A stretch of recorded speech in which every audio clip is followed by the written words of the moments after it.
नमस्कार मित्रांनो, AK study ग्रुपमध्ये पुनश्च एकदा सर्वांचे स्वागत. बऱ्याच जणांच्या वेगवेगळ्या कमेंट्स आल्या होत्या आणि त्या कमेंट्समध्ये वेगवेगळे डाऊट्स आपल्याकडून आले होते. अ, अ, अर्थातच PDCC बँकेच्या नोटिफिकेशन रिलेटेड. त्यानंतर मी एक्झाम फॉर्म ज्यावेळेस आलेला आहे भरताना मी थोडंसं ऑब्झर्व केलं आणि मलाही वाटलं की काय काळजी घ्यायला पाहिजे फॉर्म भरताना हे थोडंसं सांगावं. कारण खूप मोठे प्रॉब्लेम्स त्यामुळं क्रिएट होऊ शकतात. आणि दुसरी गोष्ट म्हणजे तसं मी जास्त वेळ देणार नाही आज तरी. मेजरली तुमचे जे डाऊट्स आहेत आणि 1 ते 2 गोष्टीवरती मला फॉर्म भरताना आता बरेच ज्यांचा फॉर्म भरायचा राहिला आहे त्यांच्यासाठी एक सजेस्ट करायचं आहे मला की पहिली गोष्ट म्हणजे मागच्या वेळेस म्हणजे तुम्ही फॉर्म भरायला गेल्याच्यानंतर जो काही ॲड्रेस तुम्ही टाकताय त्या ठिकाणी असं जरी लिहिलेलं नसेल की कोणता ॲड्रेस तुम्हाला फिल करायचा आहे, परमनंट ॲड्रेस टाकायचा आहे की करंट ॲड्रेस टाकायचा आहे. बरेचसे मुलांना असं वाटतं की आपण सध्या पुणे डिस्ट्रिक्टमध्ये राहतो आहे किंवा काहीतरी रिलेशन लावायचं आणि पुणे डिस्ट्रिक्टमध्ये आहोत असं दाखवायचं की जेणेकरून आपल्याला थोडंसं इंटरव्ह्यूला इम्पॉर्टन्स आपला वाढेल, तसं की नोटिफिकेशनमध्ये सांगितलं आहे. असा जो काही मूर्खपणा कोणी करू नका माझ्या मते. कारण हा ॲड्रेस जरी तुम्हाला टाकलेला नसेल करंट टाकायचे की परमनंट, हा तुमचा परमनंट ॲड्रेस टाकायचा की ज्या डिस्ट्रिक्टचे तुमच्याकडे जे काही तुम्ही डॉक्युमेंट व्हेरिफिकेशन करणार आहात ते डॉक्युमेंट तुमच्याकडे म्हणजे आधार कार्ड, पॅन कार्ड जे काय असेल ते डॉक्युमेंट तुमच्या ह्या ॲड्रेसला चेक केलं जातं. ओके, तर त्यामुळं कारण मागच्या वेळेस अडचण आलेली काही विद्यार्थ्यांना, त्यामुळं ही गोष्ट लक्षात ठेवा. दुसरी गोष्ट, फॉर्म भरल्याच्यानंतर त्या ठिकाणी टायपिंगविषयी लिहिलं आहे की 30 इंग्लिश आणि 30 फॉर मराठी. तर त्या ठिकाणी असं कुठे मेन्शन जरी नसेल की तुमच्याकडे गव्हर्मेंट सर्टिफिकेशन गरजेचं आहे, पण तरीही लक्षात ठेवा कोणी मार्क करू नका की यस आहे, ओके माझे टायपिंग आहे सर्टिफिकेट विचारलं नाही असं नाही आहे की त्याला सर्टिफिकेट तुम्हाला दाखवावं लागेल. हां, काही विद्यार्थ्याचं सर्टिफिकेट नसेल पण त्यांची 30-40पर्यंत स्पीड असेल, पण स्पीड नाही आहे, तुमच्याकडे सर्टिफिकेट पण पाहिजे. सो त्या मुलांनीही त्या म्हणजे मार्क करू नका फॉर्म भरताना. असा जर फॉर्म चुकला तर तुम्हाला नंतर प्रॉब्लेम येऊ शकतात. त्यानंतर आता तुमच्या काही कमेंट्स घेतो मी की जे बऱ्याच जणांनी विचारले होते, तर ते क्वेश्चन मी आता थोडेसे डायरेक्टली तुम्हाला जस्ट या व्हिडिओच्या माध्यमातून सांगण्याचा प्रयत्न करतो. फर्स्ट की निगेटिव्ह मार्किंग आहे का, एका विद्यार्थ्यांनी विचारलं होतं. तर नाही आहे, या एक्झामसाठी निगेटिव्ह मार्किंग नसते. त्यानंतर which books we refer for that. तर आता मी सांगेन की 5 ते 6 दिवस मला फक्त द्या, म्हणजे एक्झाम फॉर्म भरूच. तर त्यानंतर मी तुम्हाला जे काही मेमरी बेस्ड क्वेश्चन पेपर आहे मागच्या वेळेसचा तो क्वेश्चन पेपर, त्याच्यानंतर म्हणजे तुम्ही कोणते बुक रेफर करायला पाहिजेत हे डिटेलमध्ये सांगेन. पण तरी आता जर थोडक्यात सांगायचं झालं तर आता पॅटर्न लक्षात घ्या की तुम्हाला बँकिंग आणि सहकारवरती 30 क्वेश्चन्स, सामान्य ज्ञान म्हणजे त्याच्यामध्ये statics plus current GK 20 marks, कृषी ग्रामीण अर्थव्यवस्था 10 मार्क्स, मराठी भाषा 10 मार्क, संगणक माहिती 10 मार्क आणि बुद्धिमत्ता 10 मार्क, असा पॅटर्न आहे. मग तुम्ही स्टार्टिंग जर ज्यांना आता वेळ आहे त्यांना लगेच सुरू करायचं आहे अशांसाठी मी सजेस्ट करेन की बँकिंग आणि सहकारमध्ये जे काही क्वेश्चन विचारले गेले होते तर ह्याच्यामध्ये मागच्या वेळेसच्या मुलांचं असं म्हणणं होतं की IBBSपेक्षाही बँकिंग जे विचारलं गेलं ते कठीण विचारलं गेलं होतं. पण बँकिंगमध्ये म्हणजे खूप माझ्या मते जे काही विचारलं गेलं आहे असं न्यूमरिक्स म्हणजे फॉर एक्झाम्पल तुम्ही काय करा अगोदर मी तुम्हाला सांगतो की कशातून थोडंसं तुम्हाला स्टार्ट करायचं असेल तर सध्या स्टार्ट रंजन कोळमे किंवा देसलेचं जे काही बुक्स आहेत त्याच्यामधून पर्टिक्युलर पॉईंट करा. म्हणजे असं की लगेच थ्रूआउट पुस्तक वाचत बसू नका, फक्त बँकिंग आणि सहकार जे आहे ते पॉईंट वाचा. आणि त्याच्यामध्येही वाचत असताना काय करा, मागच्या वेळेस क्वेश्चन असे विचारले गेले होते की बेसिकली जे बँकिंगचे क्वेश्चन आहेत तर ते करंटला अटॅच होते. म्हणजे जसं की बँकांचं मर्जिंग वगैरे झालं आहे ते, त्याच्यानंतर आपलं RTGS असेल, RTGSचं लोअर लिमिट काय, अप्पर लिमिट काय, ते फंड ट्रान्सफर वगैरे आहे त्याचं लोअर लिमिट, अप्पर लिमिट. त्याच्यानंतर जे काही आपण मुद्रा लोन वगैरे पाहतो की मुद्रा लोनवरती म्हणजे ते मुद्रा लोन वगैरे आहे तर ते कोणत्या बँके थ्रू ऑपरेट केलं जातं. म्हणजे करंटला कनेक्ट केलेले क्वेश्चन विचारले होते इकॉनॉमिक्समध्ये, बँकिंग सेक्टरमध्ये. तर थोडंसं त्या अँगलने थोडं पहा, म्हणजे करंट कनेक्ट करता आलं पाहिजे त्याला. दुसरी गोष्ट, स्टॅटिक आणि सामान्य ज्ञानासाठी मी म्हणेन की आता तुमचा जे राज्यसेवा करणारे आहेत त्यांना तर काही अडचण नाही आहे, पण तरी बाकीच्यांनीही थोडंसं स्टॅटिक्सला आणि करंट बेसिक केलं म्हणजे करंट इतकं हे पण नका करू की तुम्ही PDCC देताय. PDCC एक डिस्ट्रिक्ट कोऑपरेटिव्ह बँक आहे, म्हणजे एकदमच फार त्याचे मॅनेजमेंट पाठ करून ठेवायचं सगळंच, किंवा जिल्ह्याचे पालकमंत्री कोण वगैरे असं काही विचारत नाही आहे. ओके, इतक्या छोट्या लेवलला जायचं नाही आहे. जवळजवळ ह्या एक्झामचं जो पॅटर्न आहे तो बऱ्यापैकी मॉडरेट असतो.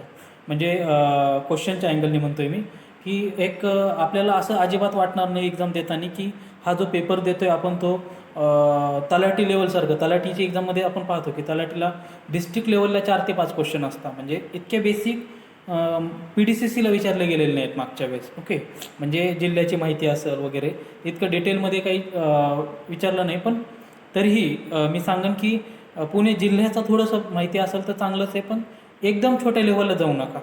दुसरी गोष्ट, कृषी आणि ग्रामीण हे पण देसले आणि रंजन कोळंबेच्या बुकमधून तुम्ही ते पॉईंट वाचू शकता. मराठी भाषेसाठी मी सजेस्ट करेन की एकदम ग्रामरमध्ये शिरू नका, की डिटेल ग्रामरच मला पाठ करून ठेवायचे. 10 क्वेश्चन आहेत. 10 क्वेश्चनमधले जे काही समानार्थी विरुद्धार्थी शब्द असतील, म्हणी असतील, वाक्यप्रचार असतील, तर हे जे काही मेन गोष्टी आहेत की जिथं मार्क जाण्याची मेन शक्यता आहे, की जिथं जर आपला शब्द साठा कमी पडला तर आपले मार्क डायरेक्टली जाऊ शकतात. तर हे मी म्हणेन की करा. मग त्यासाठी तुम्ही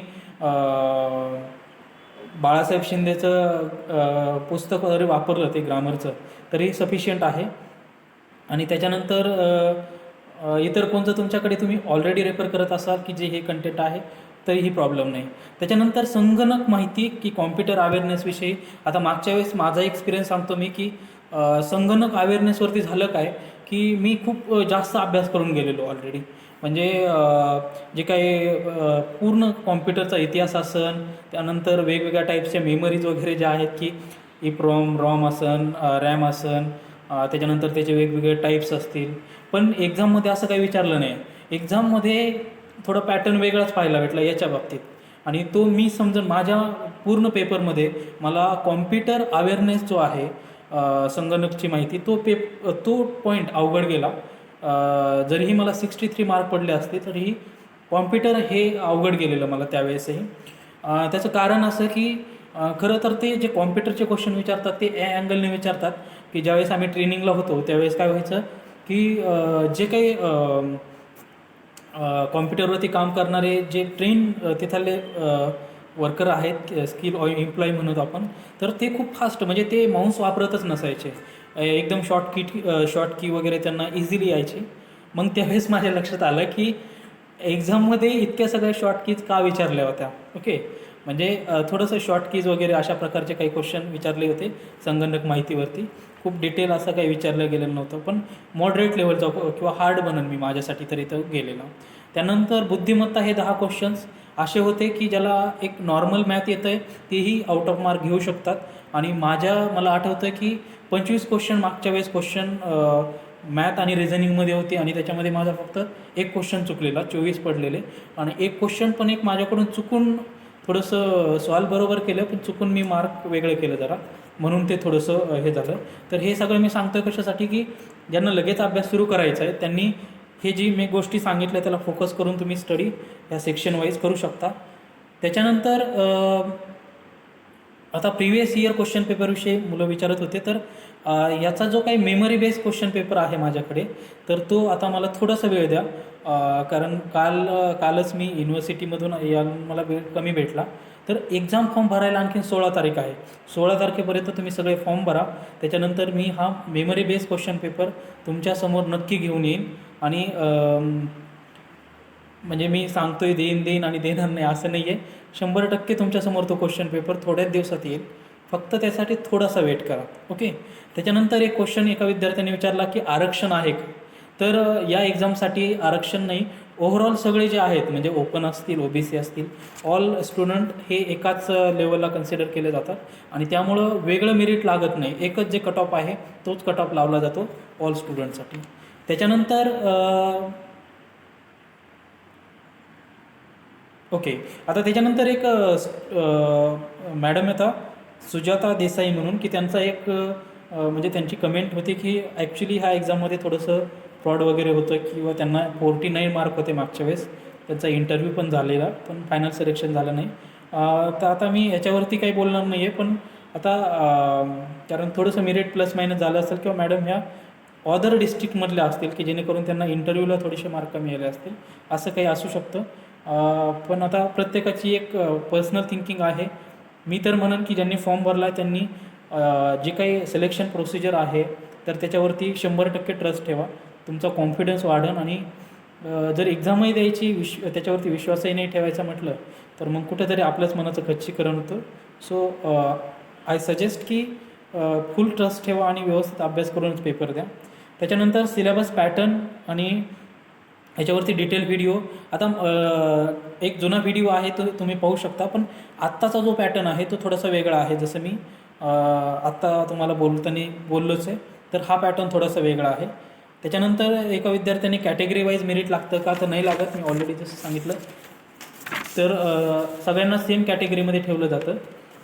त्यानंतर एक राहुल स्वामी यांचे आता यांचे बरेच क्वेश्चन आहेत की पहिली गोष्ट ते MPSC करतायत, टायमिंगचं वगैरे काय, की जे वर्किंग आवर वगैरे किती असतात. तर पहिली गोष्ट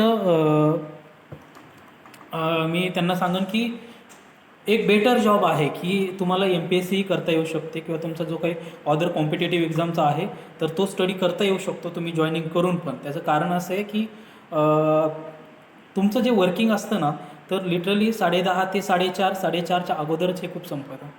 म्हणजे वर्किंग काय. आणि दुसरी गोष्ट ज्या PDCC बँक खूप म्हणजे ज्या ठिकाणी ऊस एरिया क्षेत्र जास्त आहे ना तिथं थोडासा लोड येतो जास्त.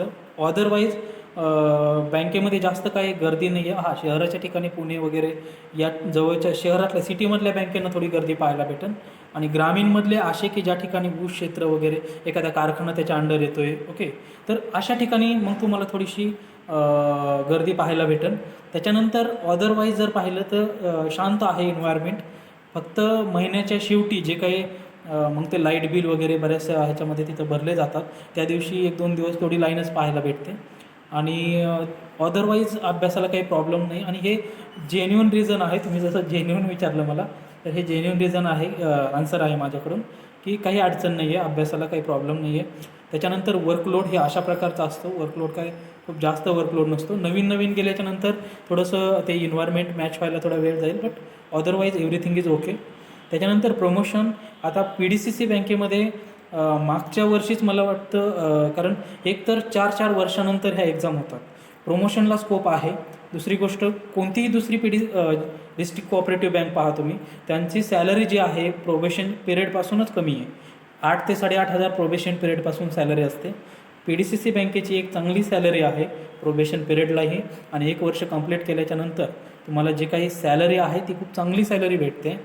त्याचबरोबर जे काही अदर फॅसिलिटीज आहेत म्हणजे त्या खूप चांगल्या आहेत. आता खरं तर आमच्या ज्यावेळेस ट्रेनिंग झाली त्याच्यामध्ये खूप सगळं सांगण्यात आलं की म्हणजे क्रेडिट कार्ड फॅसिलिटी वगैरे वगैरे. तर एक खूप सगळ्या फॅसिलिटीज आहेत की ज्या एम्प्लॉईला दिल्या जातात. त्याच्यामुळं मी तर सजेस्ट करेन की सगळ्या अँगलनी ही भरती खूप चांगली आहे. प्रमोशन असेल, वर्कलोड असेल, म्हणजे तुम्ही दुसरंही करू शकता, पण अगोदर जॉईनिंग होईल या फोकसने अभ्यास करा. आणि त्याचबरोबर हां, आणि जसं की त्यांनी एक टेलिग्राम चॅनलविषयी बोलले होते की टेलिग्राम चॅनल केलेलं आहे. आता मी काही डिलीट वगैरे करणार नाही आहे. तुम्ही टाकलं तरी हॅपीच आहे की, कारण मलाही इतका जास्त वेळ भेटत नाही आहे की मी त्या टेलिग्रामच्या ग्रुपवरती खूप जास्त मला ते कंट्रोल करता येईल. पण तरीही आता बऱ्याच जणाला जॉईन व्हायला सोपं जाईल. मी डिस्क्रिप्शनमध्ये एक टेलिग्रामची लिंक टाकल. ज्यांना शक्य असेल, ज्यांना वाटतं आहे की गरज आहे फर्दर इन्फॉर्मेशनची, तर ते टेलिग्रामच्या ग्रुपला जॉईन होऊ शकता. आणि जर कोणी दुसऱ्यांनी केलं तरीही प्रॉब्लेम नाही आहे राहुल सर, मीही त्याला कनेक्ट होईल. मी तुमचं डिलीट करायला असं किंवा माझा तो हेतू नाही आहे, ओके, ब्लॉक वगैरे करणं असं. त्याच्यानंतर ओके, आता एक्झाम कधी होईल तर एक्झाम आता मी तरी सांगेन की मागच्या वेळेस जरी 1 वर्ष गेलं असेल तरी मागच्या वेळेस त्यांनाही खूप त्रास झालेला जी काही मॅनेजमेंट होतं. कारण आम्ही मागच्या वेळेस पाहिलं की 8-8 10-10 दिवसाला एक कोणी सारखे कॉल चालू असायचे. आत्ता तुम्ही जे पोस्टाची एक्झाम पाहत असाल की सारखे त्यांना इतका त्रास होतो, पण त्यांचं ऑलरेडी डिले झाले ती गोष्ट वेगळी, पण असाच त्रास PDCCला मागच्या वेळेस झालेला. आणि त्यावेळेस तर तुम्ही नोटिफिकेशन आणि आत्ताचं नोटिफिकेशन पाहिलं तर त्यांनी नोटिफिकेशनमध्ये ज्या गोष्टीमुळे त्यांना त्रास झाला, जे वेगवेगळे पिटिशन वगैरे पडले, त्यांनी यावेळेस ती काळजी घेतली आहे की जेणेकरून विद्यार्थी आधीच थोडंसं सगळ्या गोष्टी म्हणजे जरा व्यवस्थित वाचल. त्यांनी परत ती गोष्ट हायलाईट केली आहे, फॉर्म भरण्याच्या अगोदर सगळ्या गोष्टी वाचा, नंतर तुम्ही काही करू शकत नाही आहेत किंवा जागा कमी जास्त केलं तर कोणी ऑब्जेक्शन घेऊ शकत नाही, म्हणजे अशा सर्व गोष्टी म्हणजे त्यांनी यावेळेस प्रथमपासूनच काळजी घेतली की तसं काही होणार नाही आहे.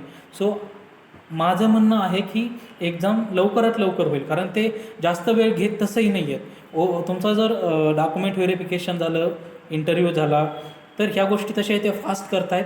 आणि अपेक्षा मलाही माझं एक ओपिनियन आहे की जी एक्झाम जी आहे ती लवकरात लवकर होईल. ओके, तर पुढचे जे काय आहे बाकी मला वाटतं एवढ्याच कमेंटमध्ये बऱ्याच जणांचे डाऊट्स होते आणि मेजरली एक बेसिक पॅटर्नवरती होता, तर मी तो सांगण्याचा प्रयत्न केलेला आहे. आता पुढच्या वेळेस मी ज्यावेळेस येईल त्यावेळेस मागच्या वेळेसचे मॉक क्वेश्चन पेपर घेऊन येईल. आणि दुसरी गोष्ट जो म्हणजे तुम्हाला पॅटर्न्स अभ्यास कसा करावा ते लक्षात येईल. सो त्यावेळेस एक टेस्टच्या स्वरूपात असेल किंवा जेवढे काही क्वेश्चन माझ्याकडे अवेलेबल आहेत तर त्या रिलेटेड क्वेश्चन आता मेमरी बेस ते क्वेश्चन मी तुमच्यासमोर घेऊन येण्याचा पुढच्या वेळेस प्रयत्न करेन. तर आणखीन काही कोणाला शंका असेल, फॉर्म भरण्या रिलेटेड काही शंका असेल तर नक्की विचारू शकता. दुसरी गोष्ट, जे विद्यार्थी पुण्यात राहत आहे किंवा ज्या पुण्याच्या अवतीभोवती की ज्यांच्या जवळ PDCC बँक वगैरे आहे, तर त्या विद्यार्थ्यांनी कृपया जे बाहेर राहत आहे, ज्यांना चलन भरण्यासाठी पॉसिबल नाही, तर अशांची नक्की मदत करा. कारण सगळे सोबत जर गेले तर मला वाटतं ट्रेसही येत नाही आणि म्हणजे एक आनंदी आणि हॅपी एन्व्हायरमेंट राहतं. सो एक कन्झर्वेटिव्ह विचार करू नका की आपण एखाद्याला जास्त मदत केली म्हणजे फॉर्म जास्त पडतील. ओके, आणि बाकी एक परत एकदा की जे बाहेरच्या डिस्ट्रिक्टमधले आहेत त्यांनी काळजी घ्या की आपल्याला जर सिलेक्शन हवं आहे तर किमान मागच्या वेळेस जसं 46चं कट ऑफ लागला तर त्यावेळेस किमान तुमचे 5 ते 7 मार्क जास्त पाहिजे होते.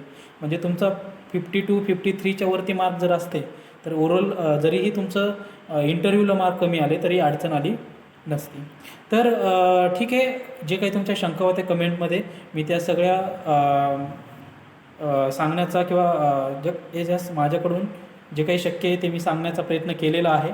तर आता पुढच्या काही लेक्चरमध्ये आपण नक्कीच थोड्याच दिवसामध्ये कंटिन्यू टेस्ट सिरीज वगैरे जे आहे तर ती आपण ॲटलिस्ट प्रत्येक दिवशी मला पॉसिबल नाही जरी झालं तरी 2 दिवसातून 3 दिवसातून एक टेस्ट सिरीज मी तुमच्यासमोर घेऊन नक्की येण्याचा प्रयत्न करेन. त्याचबरोबर मागच्या वेळेस मी स्टडी करताना, आणि एक लक्षात ठेवा, कोणतीही एक्झाम टाईमपास करून कधी निघत नाही. मी तुम्हाला माझी मागच्या वेळेसची, कारण मीही राज्यसेवा करत होतो, त्यावेळेस राज्यसेवा करत असताना मी पॅरलल स्टडी केला आणि मला त्यावेळेस जॉबची गरज होती खूप, त्यामुळं मी कंबाईन एक्झामला स्किप केलं होतं आणि PDCC एक्झाम दिली होती. त्याच्यामुळं मी कंबाईन स्किप करतो आहे म्हटलं त्या इंटेन्सिटीने अभ्यास केलेला होता की मी एका वर्षातली कंबाईन एक्झाम देत नाही आहे आणि मला ती एक्झाम द्यायची. त्याच्यामुळं मी प्रॉपरली सगळ्या नोट्स वगैरे काढल्या होत्या की छोटा पॉईंट पण माझ्याकडून मिस होणार नाही आहे. ओके, त्यावेळेस तर मला काही माहितीही नव्हतं की क्वेश्चन कशाप्रकारे विचारले जातील. खूप म्हणजे काहींनी विचारलं की पार आमदार कोण, खासदार कोण, असं काही विचारतील, म्हणजे तेही करून गेलेलं, म्हणजे एक्स्ट्रा डाटा जितकं कोणी म्हणून एवढं सगळं केलेलं. पण मी तुम्हाला हे खूप सगळं प्रॉपरली गायडन्स करेन की जे खरंच गरजेचं आहे तेच करायला. अवांतर खूप काही डेटा घेऊन जाण्याची गरज नाही आहे. तर प्रयत्न करेन की जितकं शक्य होईल तितकं तुम्हाला व्यवस्थित गायडन्स करेन, ट्रेस येणार नाही आणि अभ्यासाचं एक प्रॉपर दिशा तुम्हाला देता येईल. तर ठीक आहे, मी थांबतो या ठिकाणी. Thank you and take care.